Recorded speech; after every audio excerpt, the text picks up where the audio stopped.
You are watching Call for Two, broadcasting live from Champaign, Illinois, Sunday, February 19th, 2023 at around 3 p.m. And we are here to play turn 8 of the Case of the Blinded Birder, our play-by-mail game from MurdersByMail.com. We were off last week because the reply did not come in time. We're going forward, because it's not, the replies don't always arrive within that 1 week span. I think what we'll try to do is we'll do something on Sundays at 3 p.m. If the reply doesn't come in time, we'll play something else. Okay, let me just check in with the chat, make sure the audio and video is okay. It looks a little bright. I'm not sure why, but we'll just stick with this. All right. So if you've just stumbled onto this video, this is not the place to start. You should start from turn 1. They're only an hour or so each. Full of spoilers. I purchased this on my own. You can only play through this once. It is a very unique experience, at least unique. I don't know of any other company that's doing this other than MurdersByMail.com. They've got 3 cases. We've played the first 2 already. This is the last one. I'm a little bit sad that this is the last one because this is turning out to be... It seems like we all agree that we're more engaged in this one than we were in the other 2, although the other 2 were good as well. In fact, I've been so interested in this, so pleased with this one that I sent my mother a gift subscription to this. The service is actually set up so that you can easily send gift subscriptions, and I do think there are reasons why this makes a great gift. I've done a spoiler-free review of the first 2 cases from this company, and why I think it would make a good gift. For me, this one in particular seems like the best gift to give. Cost you $40 for the box, which comes with all the material, and then it includes all of the additional letters. All right, let's remind ourselves. Anything else to catch up on with the chat before we jump into this? Last week we played... Just a few days ago, in fact, we played our first case from Sleuth Kings called The Cupid Killer, which was sent to me by Robert, which I really appreciate, a viewer of the channel. And we quite liked it. I would say it's very comparable to Deadbolt Mystery Society with some good puzzles, some slight changes in mechanic from Deadbolt Mystery Society, worth trying both. I have one more case that I purchased on my own from that company, and I think we will play it again. We will play another case from them soon. And we also have to decide what game to play next. And I think maybe next weekend we'll play something standalone. Maybe we may try that Curse of the Dark 3D map escape room game, and then perhaps in March or end of February we may start playing a big long case, the Killing Affair Independence Day set of 5 cases, 5 long connected cases. And there's a reason to play that, which is that that company is coming out with a new mystery escape game experience that looks like it's going to be fairly long and deluxe. So we may want to try that to see if the Kickstarter for the new one is worth backing. Okay.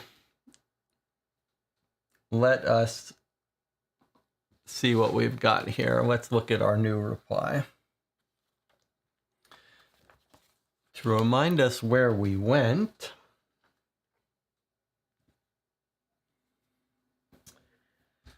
we sent Cecily.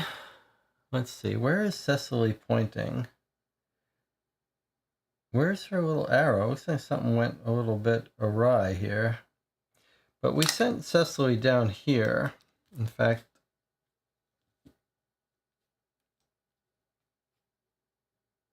let's just go to the map. I'll show you where we sent people. So we originally sent Cecily to this cave to find bats. And she said, well, it was too small for me to get in there, but I have a nice view of the archaeological site and a nice view of this bigger cave here. And remember, we're hot on the trail of these bat caves because we've recently discovered that Rupert Albright, our victim, became infatuated with bats and had created this, built this device that lets them hear bats. So I wanted to send him up to this cave next, but everyone was very hot to go to the archaeological dig. So what we did was we sent Cecily to the dig today, and then I want her to continue up and head up to the cave next. Imogen went to the bank to find out who purchased this auctioned item, which we think Rupert Albright may have stolen. When she got to the bank manager would not give her any records or tell her who bought it. He said it was an important client and he didn't want to get caught giving her any information. But the secretary there gave her a card and said, come see me, I want to talk to you about it. So we sent Imogen off to talk to that secretary, Olivia Quinn of the bank. Now the vicar, he went originally to the visitor center of the dig, where he had a long, interesting conversation. This is our conversation from last week. Let me zoom in here a little bit. He had a interesting conversation there with the woman who's helping to run the dig, and he spotted that there was a vase missing from a display cabinet, and we wondered, is this the item that was in the auction that we thought Rupert Albright may have discovered scavenging around the dig illegally, but now we think maybe it was stolen from this display cabinet and sold. He sees 3 women who were involved in this dig. We hear about the original professor who ran it. And when we ask about this misplaced vase from the display cabinet, this woman's very cagey about it. But she does give us the name of their security person, Mr. Went. And then he says, well, you could talk to the director who's at the dig. So we sent the vicar to talk to the director of security to find out what he knows about this missing vase. And then Cecily went to the dig.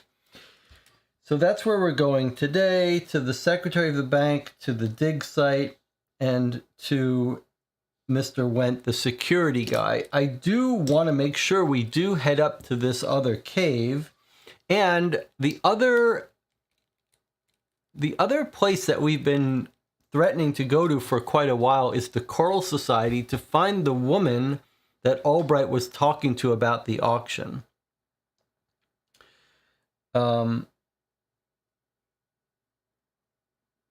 So there we have it. So I think there are 2 places I already want to go to next. So let's see what we find out here. But I do think we're overdue going to find the woman that's involved in this auction shenanigans. So I'm almost hoping we don't find too many new places. This game has given us lots of new places we want to go each time, which has really been fun.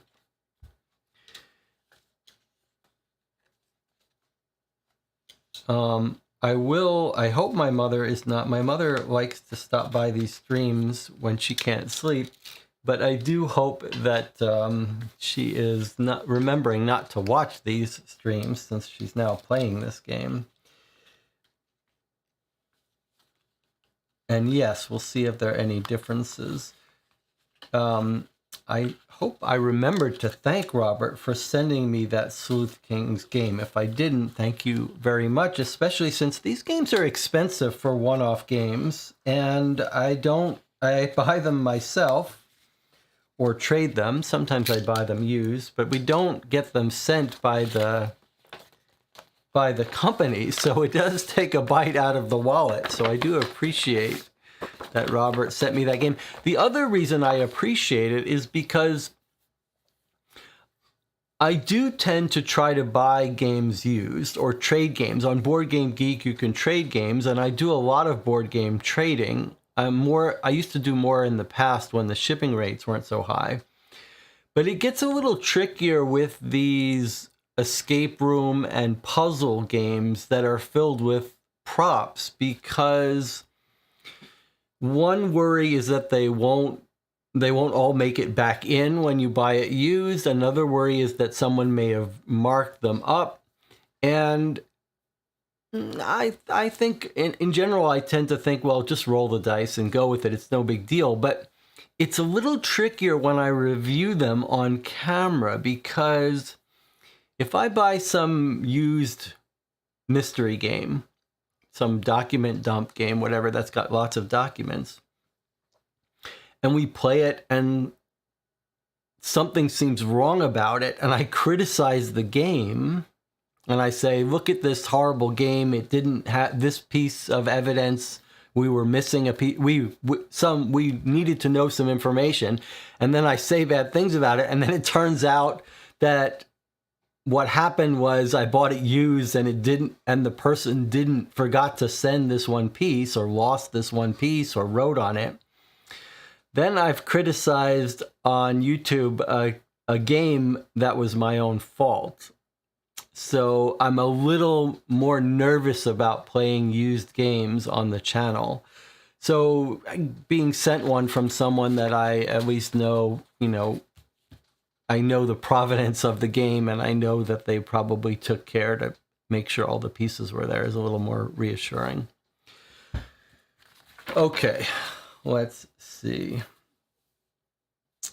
So here's Cecily, who went to E22. And when we read Cecily's letters, I have to read them looking down because her handwriting is too hard for me to read on the screen. So let's see what Cecily says. Dearest Jessie, she went to the dig. I was led by a dusty, nervous undergraduate into a tent in the center of the main dig. The noises of the many workers receded as he held the flap for me to enter.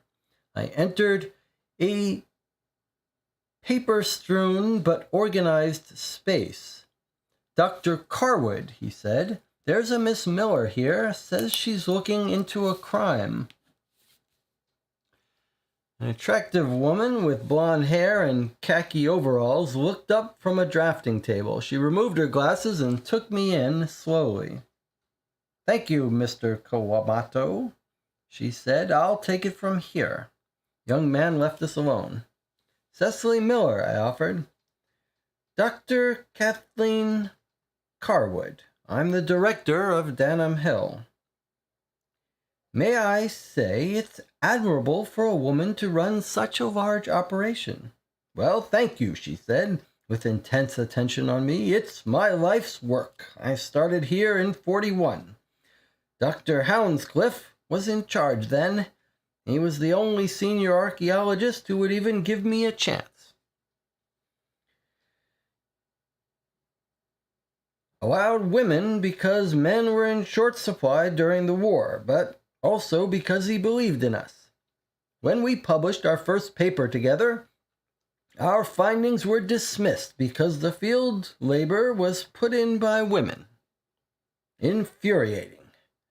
He said that the fairer sex couldn't possibly excel in physically challenging work.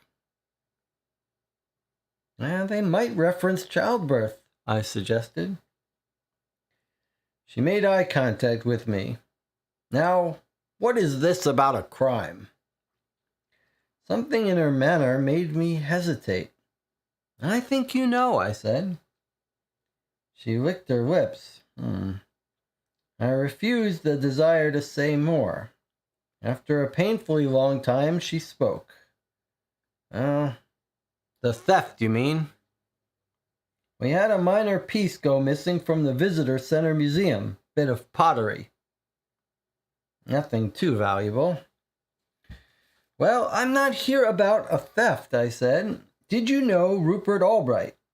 Her intense stare grew hard. No, I sometimes sing with the St. Egwene's choir, so I saw him there, but we never interacted beyond that. Are you certain? Did he ever visit the dig? Once again, she thought too long before responding. I may have run into him. Once north of the Swordstone by the caves there. He was a birder, after all, often outdoors. Everyone in Bockerley saw him from time to time. So that's the full letter from Cecily. So what have we got here? First of all, have you noticed something about her? Yes, that's right. Her name is Kathleen. Kathleen. I think we may have found our Kathleen. This was actually one of the reasons why we deferred going to the Choral Club, because we thought we might find her working at the dig, but we did not expect to find the head of the entire dig be Kathleen. So we found our Kathleen, who was seen in a tea shop talking to him. Why are we so sure it's our Kathleen? Well, it's because we're told Kathleen was a singer, a soprano or something. And we're told here that she pretends she doesn't know him. But then she says, well, I sometimes sing with the Egwene's choir. So she's the one who was seen in the tea shop arguing with him about the auction, and she's denying it. So she's clearly involved in this. And she's hesitating to us. She pretends she doesn't know him, and then she doesn't want to tell us about the theft, but she eventually does. And she says, it's not too valuable. But we think she was the one now who probably... But now, what did he have on her? Like, why is she getting this? She had to be the one who got the vase and sold it.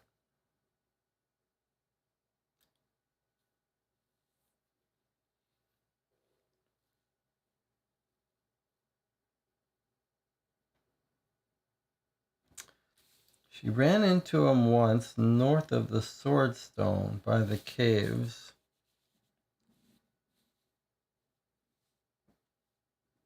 So I just want to point out to you, the Swordstone is by this cave, the second cave.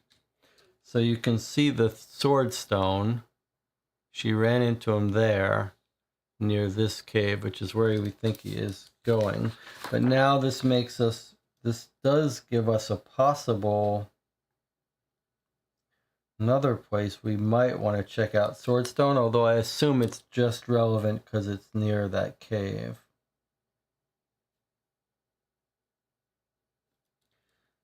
Swordstone is E21. Let's just make a note about that.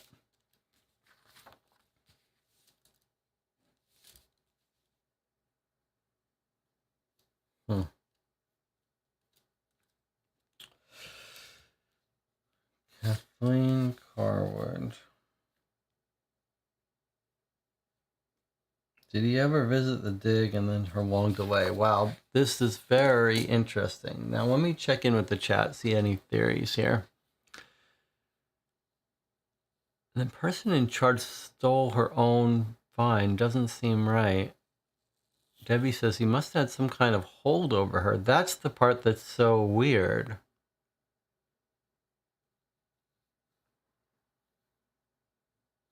Now, when we heard about them arguing at the tea shop, it sure seemed to me like I thought, my assumption was that Kathleen was the one who was actually bringing the stuff to the auction somehow. But I think now it sounds like it's the opposite, that it's Kathleen who is giving him the vase and he's selling it.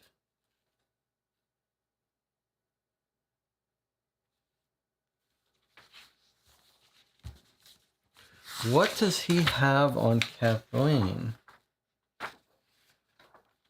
I just wanted to look at that meeting again. So here's the discussion that they had where we heard about Kathleen first. Let's just make sure this is consistent, that we do have our Kathleen. She was a skinny thing, pretty in a bony way, blonde hair, big eyes.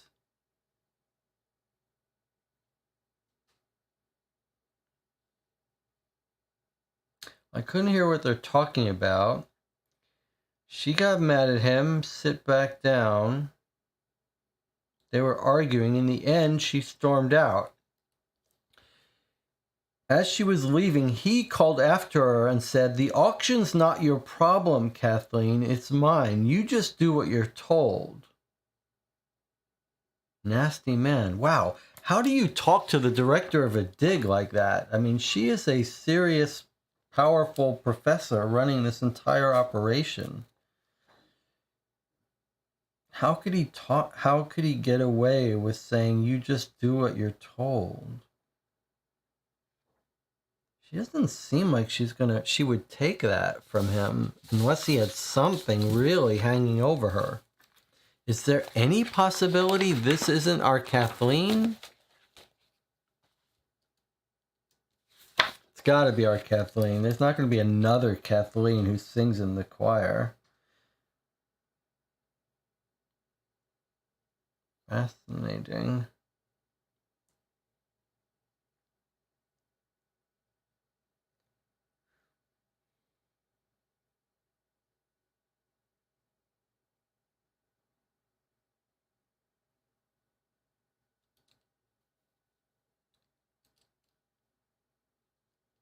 Any description of her?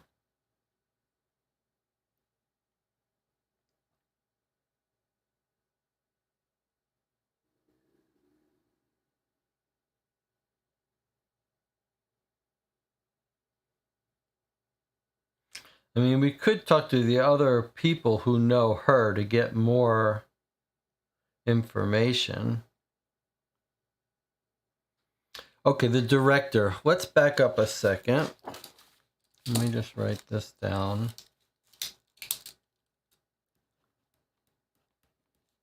This is letter number 7. I just want to back up a little bit. So when the vicar originally goes to the visitor center, he sees the picture of 3 women.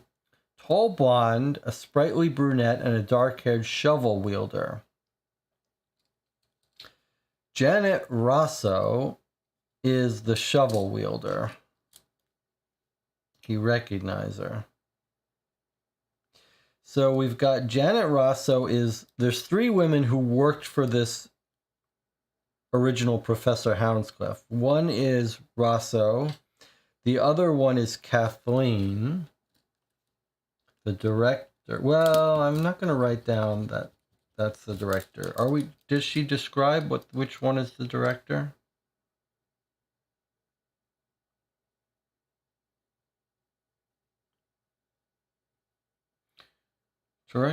Talk with the director herself. So we've met Janet. We've met the director, who we think is going to be the tall blonde. But there's a sprightly brunette who we haven't met.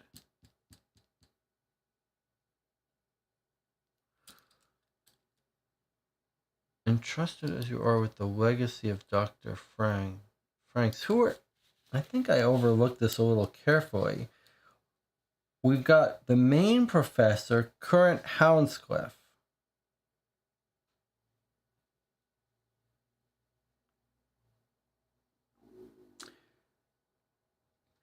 I see current Hounscliff is the one following up on Wollstonecraft, the original discoverer. That's what Dr. Hounscliff... Okay, so we have Dr. Hounscliff.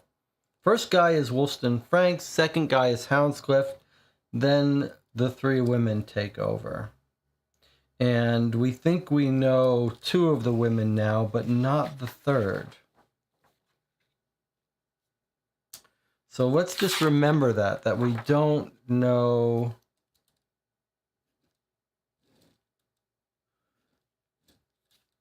We don't know the identity of the other woman, the brunette. I believe that's right. Maybe the chat can fill me in if I'm wrong. In the pictures last week, the woman in coveralls was the blonde. Okay, so it does sound like the director is the tall blonde. That matches what we know about Kathleen.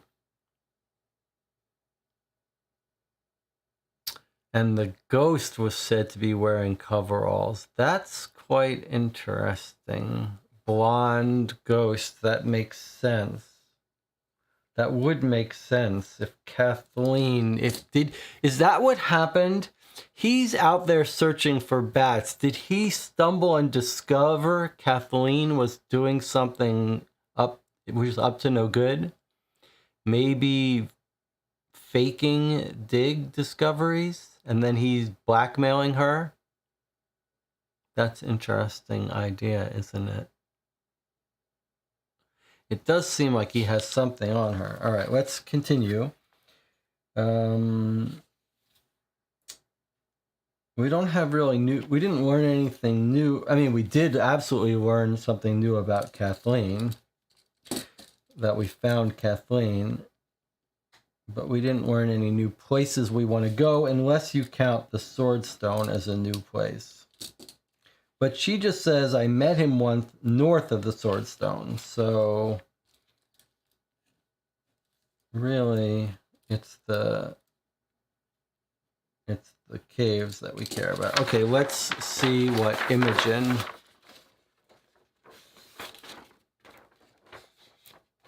Let's see what Imogen discovers from Olivia, the secretary.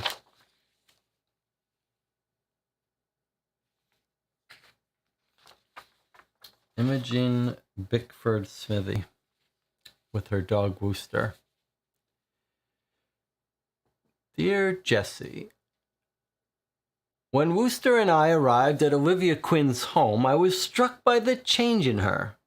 It was early evening. She'd let down her hair, removed her makeup, and mixed a shaker of strong-smelling martinis for us to share. Glad you stopped by, she said. Wasn't sure if you'd think it proper, being a lady and all, but when I overheard you trying to fight all old Mayfield for details, I just had to offer. Well, I'm glad you did, I said, taking a sip. This is bloody good gin, Miss Quinn. That's all the proper I need. Please, and please call me Imogen. Yeah, only if you call me Livia, she said. She grinned. Wooster barked. She scratched under his chin, and I suppose we'll call you Handsome, she says to the dog. Feels like this woman's flirting with us. As we settled into our drinks, I'm curious what would happen if the vicar went to visit her, if she would be quite so friendly.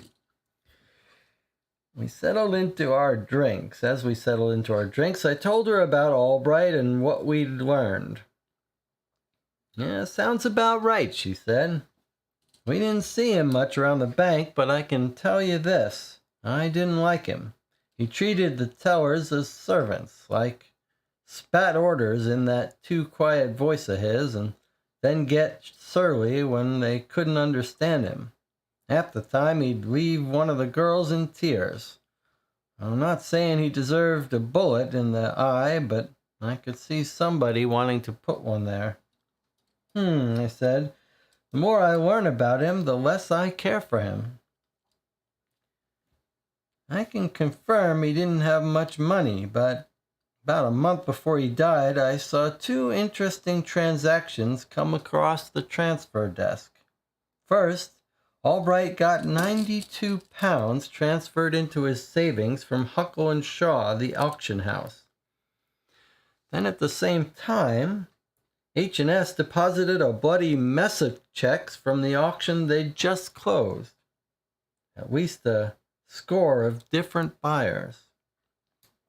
So Albright definitely auctioned something. Any way to tell who he sold it to? Not directly, but here's the trick.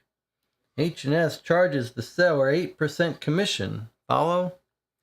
And there was only one check for a flat £100. Please tell me you know who wrote that check. Yep, Mr. Robert Cole Werthers, she said triumphantly. Then she held up her exhausted martini in salute. Does that deserve another drink? I smiled, nodded, and clinked her glass with mine. Lady Imogen, Bickford Smithy. Okay, so we found the buyer, Mr. Robert Cole Werthers. And we know how much he sold the vase for now. £92. That's quite a bit, but it's not millions. Now let's just catch this other, see if is there anything significant here about all these checks she talks about? She got £92 transferred into his savings. And at the same time, the auction deposits all the checks. I see. So someone pays the auction pays him. She's just saying how she connected, who paid for it.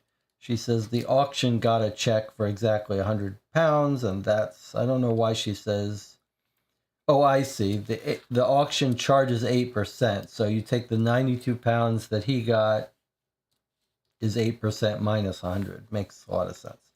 Okay, so we have his name now. Robert Cole Werthers. Let's look up Robert Cole Werthers in our directory and see if we can't find this person. Cole Werthers is C37.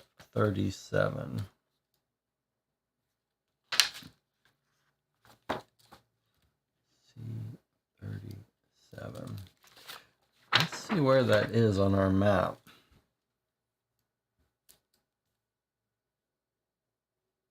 Okay, looks like Cole Werthers lives in a little mansion here.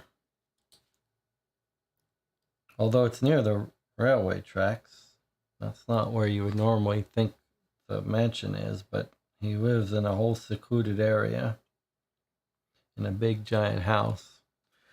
All right, so we don't know anything about him. His name doesn't ring a bell from the paper, although you never know.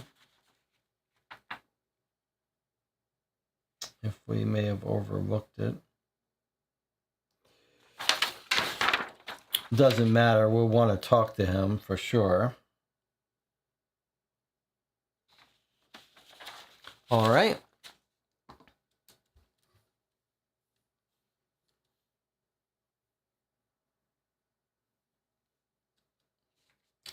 Yeah, so I think the chat is just talking about our new theory of what's going on, that Albright is the front man for selling this stuff in the auction. He's got the money. I don't think she needs money, so what else is he blackmailing her about? We don't know. But it does seem like now he's the guy who's dealing with the auction. She's the one supplying it to him. We reversed it because we thought, okay, if he's finding it or stealing it from the dig, maybe he's not the one dealing with the auction. That's why he said, I'll worry about the auction. But now it makes sense that Kathleen gave him the vase and he's the front person. Robert says, does he own any businesses in the directory? I mean, we've got his address, so we could find him. We'll go to his house. It's possible he owns a business, but I'm not sure it matters, really, because we're going to go to his house. If he does own a business, we'll be told about it.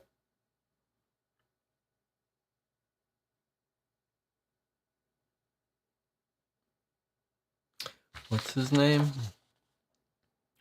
Cole Werthers.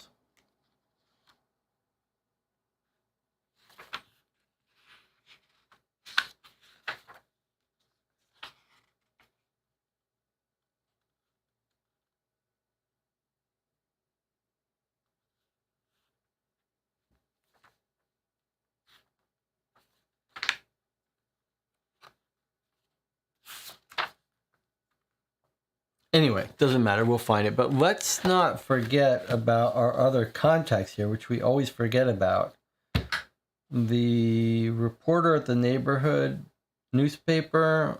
He's always got gossip. The Historical Society, library stacks, county records for births and adoptions. Let's not forget about that. Okay. So in the chat, there's some theories about what he has on her. Emmy says, I think she was stealing from the dig. He found out, forced his way in. That's possible.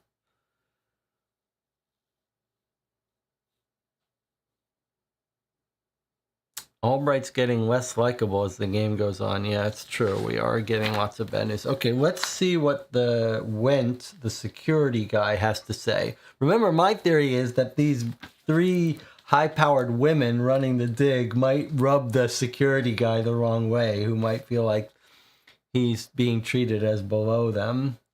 Let's see what he says. He actually has got us a little thing here. I talked to Dermot this morning. He doesn't remember what happened. This is getting scary. We must be too close for someone's comfort. It makes me so angry. Who would hurt the vicar? What? Whoa. Look at that. Our guy got hurt.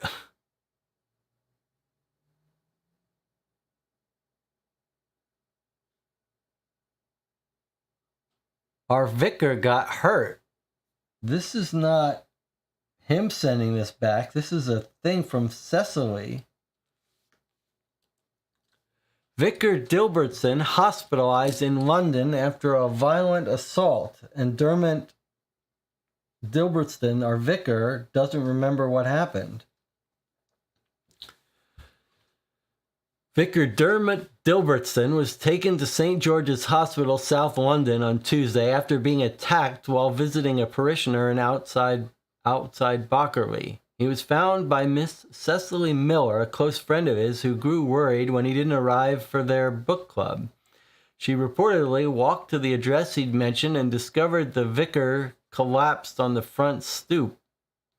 Finding no one home, Miss Miller rushed inside the house and called the police, said Inspector Swift of the Bockerley Constabulary.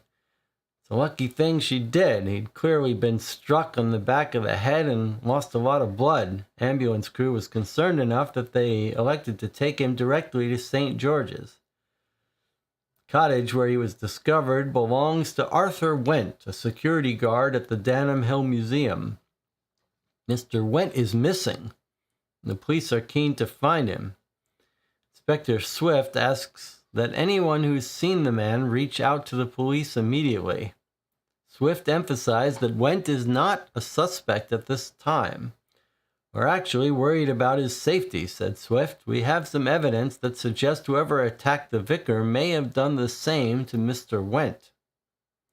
Doctors at St. George's expect the vicar to make a full recovery. He's a rum fellow, said one. Wanted us to assure you all he's feeling much better and will be back in the pulpit by Sunday services. Then added, well, we'll see. Miss Miller declined to comment, saying only that she was in great shock and praying for his swift and safe return. Wow, we almost got him killed. Okay. Who? We must be getting too close. Cecily says, I talked to Dermot this morning. He doesn't remember what happened. This is getting scary. We must be too close for someone's comfort. Makes me so angry. Who would hurt the vicar? Well, we've got two women involved in this dig now who are very suspicious. She didn't want to tell us about Went, and she knew we would be going there, so it does make us suspect this shovel woman may have hit him on the back of the head with a shovel.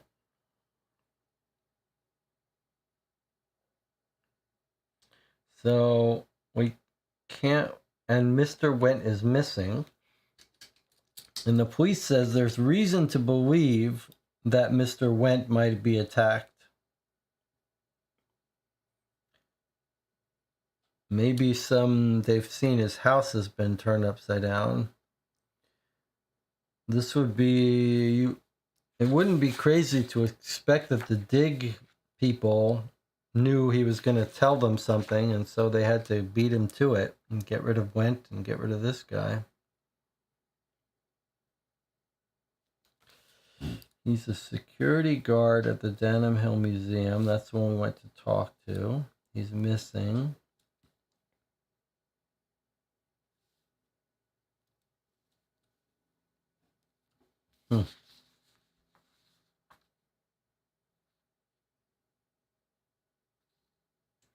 All right, well, is he ready to get back to work, I hope? Because we don't want to be out one of our three people.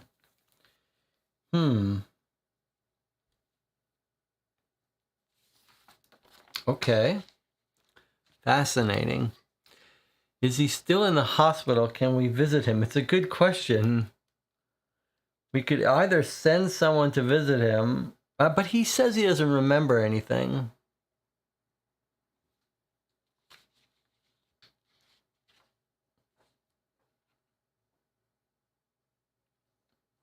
So I don't know if he's got much to say. Surely he's going to tell us of his own accord what he can remember.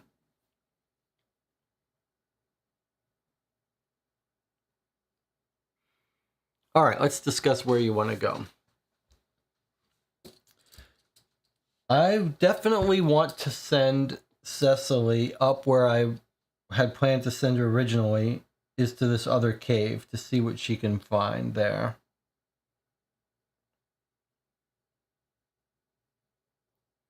Although, if we suspect Kathleen Carwood, the director, and she volunteered that she met Rupert up by the Sword Stone Cave, she's probably not, it's probably not going to be that interesting, right? I mean, she's not going to give away information. Can we visit Carwood at her home? Let's just look here. So I do have her home address here, Carwood, C45. So let's make note of her home address, C45. I mean, it may just point us here to the dig, but she could be married with someone that might give some information away. C45. Let's just see where that is. Where does she live? Is she living outside of her means? There's our mansion guy.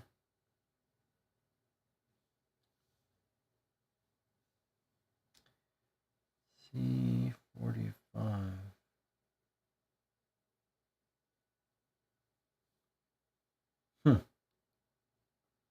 Looks like it's out of the range of our map. That's a little confusing.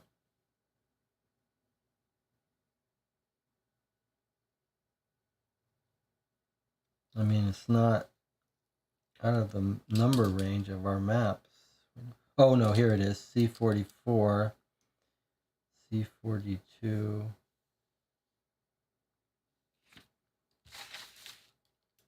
C48.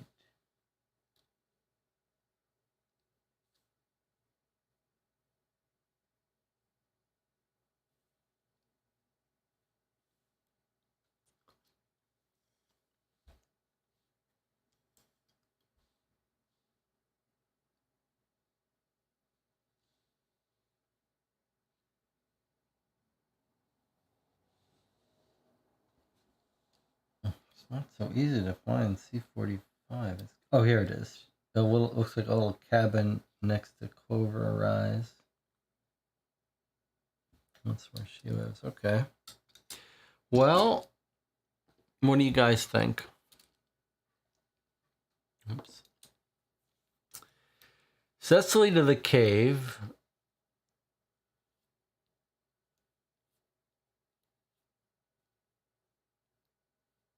I think they could offer a bit. Someone from there could be on to us. Is there something across the street from the security guard's house? Take a look at all the turns the vicar was before this turn to see if we know who could have followed him to the security guide. Someone from past turns might have been following him. That's an interesting idea.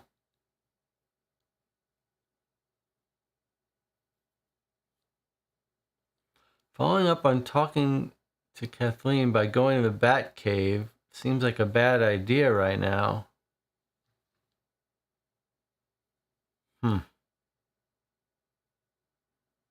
Interesting ideas. Okay, so if we retrace our steps, the last place the vicar was the Dig Visitor Center, where he heard about Went. Doesn't that seem that if you're logically thinking who attacked him, I like your idea of taking a look at where he went to previously, but if you had to guess, you might guess that if you look at the last conversation where we found out about Went, she really doesn't want to tell us about Went. We say, hey, you got a missing piece of jewelry. She's like, don't worry about it, just misplaced. And then he says, you must have someone to deal with security. She says, well, of course we have. And then she hesitates. Then she says, you can't speak to him. He's out ill. And then he's, not that it's any resistance. And then he says, my business is the Lord's business. What's his name? And then she says, well, Mr. Went, but I'm warning you, mind your own concerns. If you got any questions, you have to talk to the director. And he's like, I'll do what I want to do. So the most likely person to blame is this woman, Janet Rosso, who told him about Went. The most likely scenario is she followed him after Went, and that is what got him. So he stumbled upon this coven of 3 women who were up to no good, and that's what got him hurt. Now, it's possible it's someone before that. Before that, he was talking to the radio shop. So it seems more likely that this is what got him killed, that this is what got him attacked. Either Went was trying to get it. Yeah, either Went was up to no good, or this one hit him to get Went, or Went hit him. What about Janet Rosso's house? And I want to know who this other blonde is. I think we may have to talk to the professor who worked with these 3 women, because he might have information on them and he might tell us who this 3rd woman is.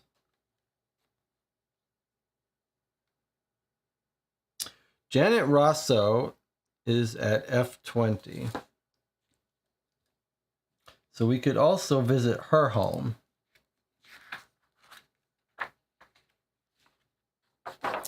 And I'll remind you that there is this talk about the Iron Age where Professor Current Hounscliffe is talking. No women allowed, don't forget. So if we want to talk to Current Hounscliffe before these 3 women took over, this might be a good place to go hear about it. Or hear some background about these items.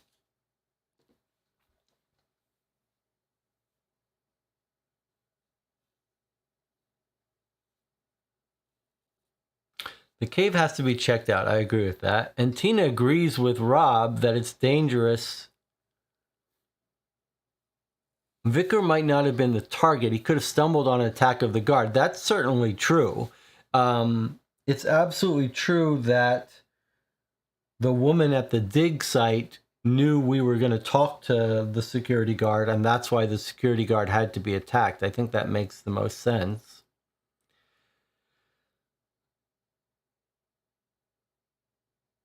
If you visit Janet Russo, bring a hard hat. Yeah, it's true.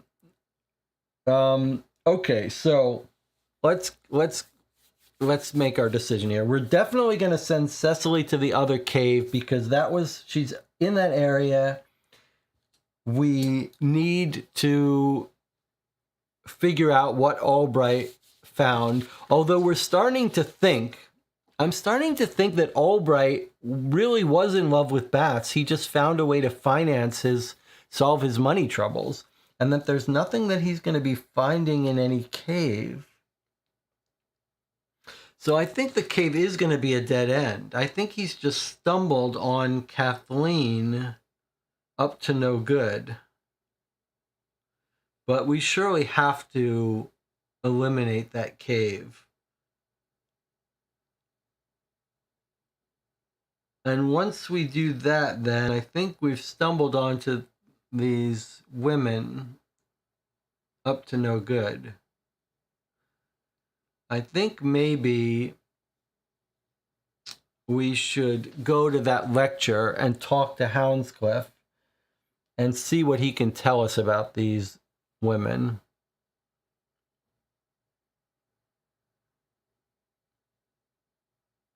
M.E. is worried about us going to the cave. It's true. We could get hit over the head going to a cave. We have to do it, though, because you have to think of it the other way. It is dangerous, but Cecily's now aware of danger. We won't send the vicar. And if there's something to be covered up in the cave, we better get to it before them, even though I think the cave is going to be a red herring now. And Tina asks the question that I had next, which is, do we need to talk to that rich guy who purchased the vase?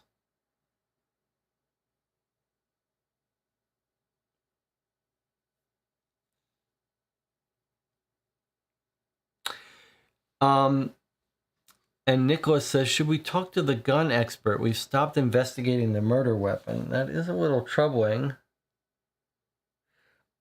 Here's what I think. I think we need to talk to the guy who purchased the vase.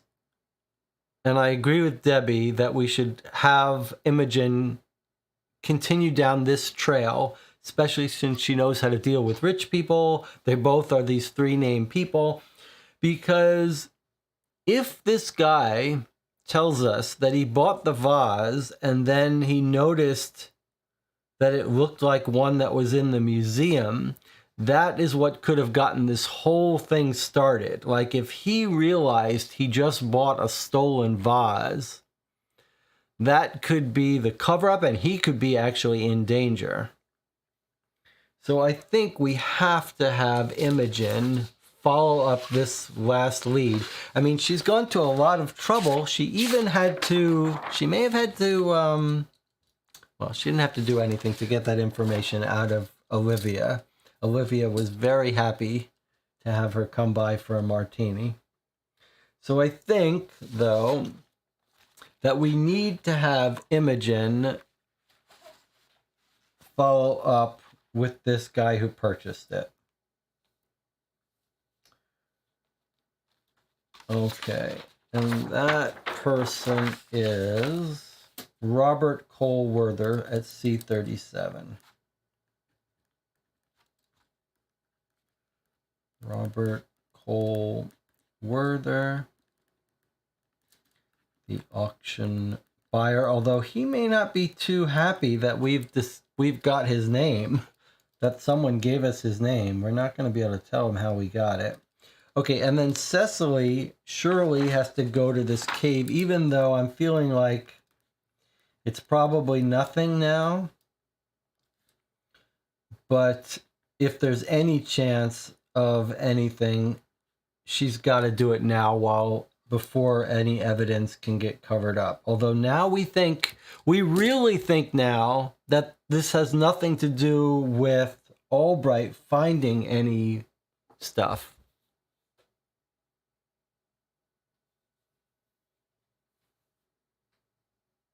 But do we dare just completely skip the cave, assuming it's nothing? No, we want to see what he found, right? It's just going to be a whole colony of bats with coronavirus, but someone's got to go there, right? We can't not go there.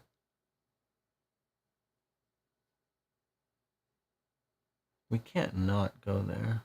I just don't think it's going to be relevant for our case.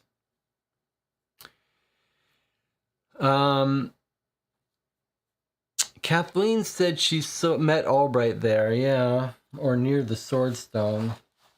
I do think we have a good handle here, though, that Kathleen is the ghost. All right, so the vicar, let's assume the vicar is up and investigating again. Do you want to send him to...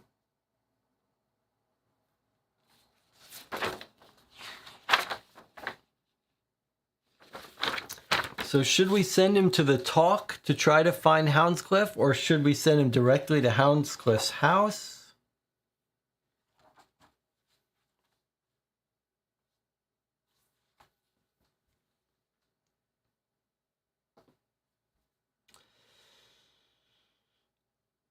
Is there anything across the street from the guard's house? Someone might have seen something. A first letter about the cave really pointed to the other cave. Okay. Did we talk to the policeman? Did we ever talk to the policeman who originally investigated the case? Swift. Did we go meet with Swift? I feel like we did. But maybe just in the introduction. So he's one of our informants.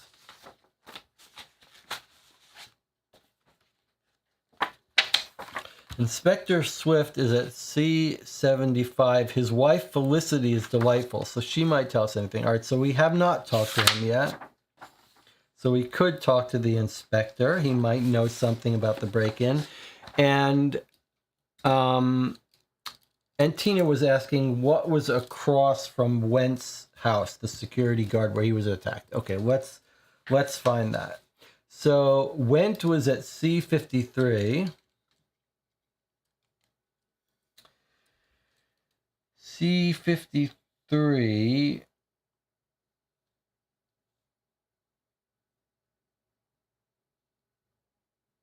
Oh, here. Okay, so here was Went's house. The security guard lived here at Carper Pond, right next to Carper Pond. So you could go next door and ask if anyone at the pond saw the attack, or maybe find his body. Do we dare send the vicar right back there? Let's make a note of it, though, for sure, because that's one of those notes that aren't... In fact... It's interesting because in this game, most of the locations are found in the letters, but occasionally we think of an address that's not. So I'm going to make a note here. C54. I'm just going to put next door. So I have made a note that... on this, so we don't forget that we could go next door to see if someone saw anything. It's an interesting idea. It is an interesting idea.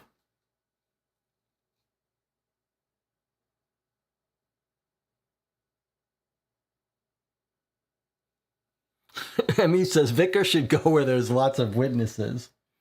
Where's the hospital where the vicar is? It may not even let us use the vicar.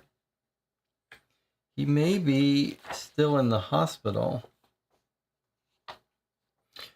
Or he may be you know, not fully ready to pay attention. So like wherever we send him, he may not be at his best.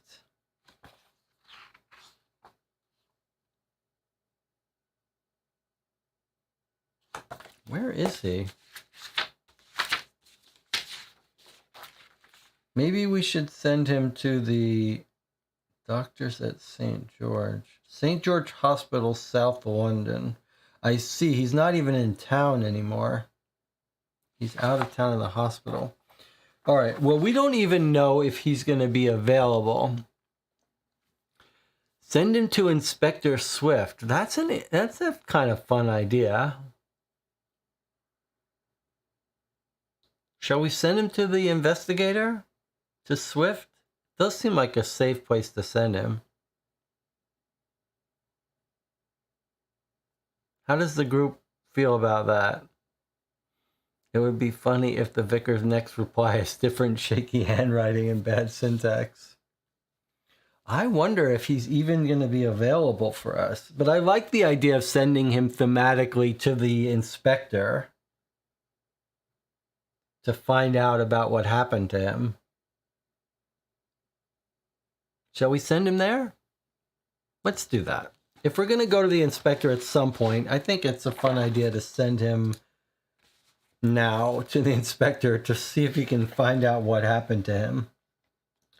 So C75, Inspector Swift, which I'm not sure he's even available for us. He might still be in the hospital, but I think we should try it. We should try it. Okay, so we have our 3 locations. Cecily's going to the big cave, which we think is not that important. Imogen is going to Robert Colwerther, the buyer. The vicar is going to Inspector Swift. This is sort of like everyone's just treading water for a little bit after this scary incident.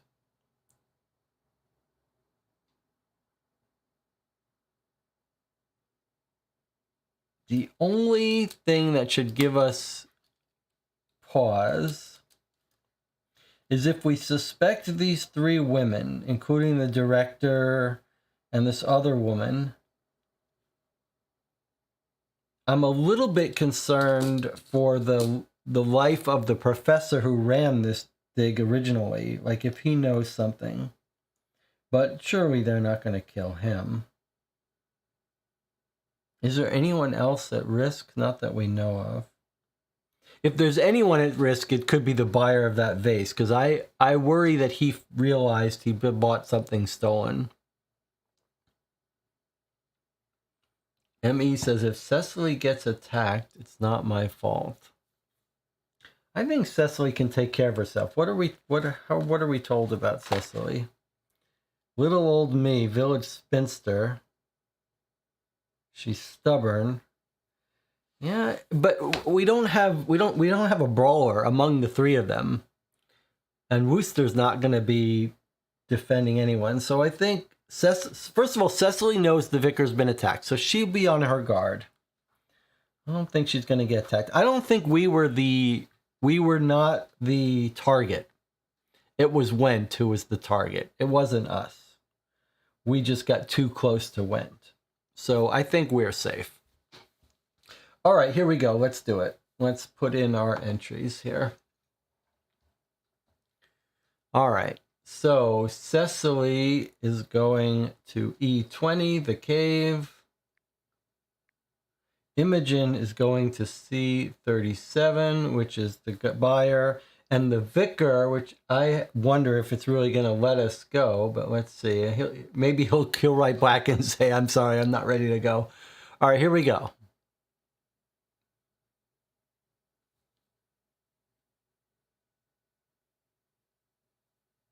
Wait, what? Oh, I think I read it wrong. No, I didn't read it wrong. What the heck? What is that about? That's weird. That doesn't make any sense. There's the cave. How can they say it doesn't exist? Did I type E20 maybe? Yeah, I think that's what happened. I think I just typed E20 instead of E20. Let's see. You guys in the video, we would see it. Okay, yeah, I think that was it. That's what the chat says. Okay, let's try it. Okay, that was it. I just typed E20 instead of E20. All right, so there we have it. Pretty cool. Vicar got himself hit over the head. Well, if I'm being honest, and I had to pick one of the three to get injured, it would be the vicar. But I'm curious. I think now that the caves are going to be a total red herring. But who would have shot him? One of these... Is it going to turn out that one of these women is a sharpshooter? We need to find that brunette. Which means I think we need to find out... We need to find Houndscliff and ask him about the 3 women who worked for him, what he knows about them, and then get ourselves on the trail of that 3rd one. Robert says, Monday's President's Day, post office closed. Earliest murder by mail. We'll get the response in the mail will be on Tuesday. Could you request an email of the results so we can play next Sunday? I think we need to follow up on the bullet too. All right, I will email them and ask them to mail me a copy of the PDF so that we can play it again Sunday. I see the audience is... doesn't like waiting for 2 weeks between replies. I hear you. All right, we'll see if I'll try very hard to get them to send me a PDF of next week so we can play on time. We still have to figure out what to play next weekend. If you're not subscribed to the channel, this might be a good time to remind you to do so and stop by the Board Game Geek Guild for this channel where you can help us decide what games to play next. There's a game queue thread, a big long thread. The first post has all of the games I own that we could play. You can help decide what to play. We could play another Deadbolt Mystery Society. We could play a Cryptic Killers game. And then maybe it's time to try that Killing Affair big box game. All right, thanks for joining me. I'll see you next time.